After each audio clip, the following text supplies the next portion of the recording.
বায়ু দূষণের কারণে তীব্র হচ্ছে বজ্রপাত।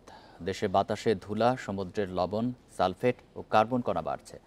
বাতাসে 2.25 আকারের বস্তুকণার মাত্রা বেশি জমছে। সেই সাথে তাপমাত্রা বাড়ার কারণেও ঘন ঘন হচ্ছে বজ্রপাত। এপ্রিল ও মে মাসে বায়ু দূষণ বেশি হলে বজ্রপাতের তীব্রতাও বাড়ে। সম্প্রতি বুয়েট ও অস্ট্রেলিয়ার কার্টিন বিশ্ববিদ্যালয়ের যৌথ গবেষণায় এমন তথ্য বেরিয়ে আসে।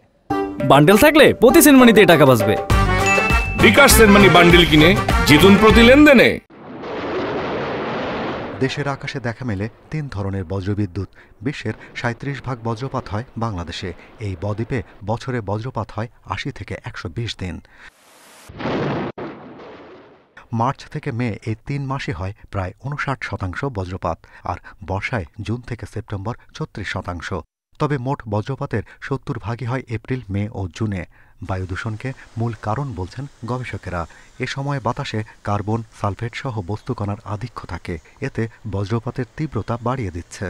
মেঘের যে ফিজিক্যাল প্রপার্টিজ আছে, গ্রুপেল, আইস পার্টিকেল, এই জিনিসগুলিকে এইটার মেকানিজমটাকে চেঞ্জ করে ফেলে দেখে ওই অ্যারোসল কণা ছড়ায় যায় গেলে এটার জলীয় বাষ্পকে পানির ফোঁটায় ঘনীভূত করে বরফের স্ফটিক আকারে জমা হয়। তো এইসব স্ফটিকের মধ্যে যখন সংঘর্ষ বেশি হয় তখনই চার্জ উৎপন্ন হয়ে বজ্রপাত হয়। সমুদ্র পৃষ্ঠের তাপমাত্রা বৃদ্ধির সাথে উত্তর পশ্চিম থেকে আসা গরম বাতাস সঙ্গে স্থানীয় উত্তপ্ত আবহাওয়া মিলে তীব্র হচ্ছে তাপপ্রবাহ। গবেষকেরা বলছেন, কোথাও 1 ডিগ্রি উষ্ণতা বাড়লে বজ্রপাত বাড়ে 12%।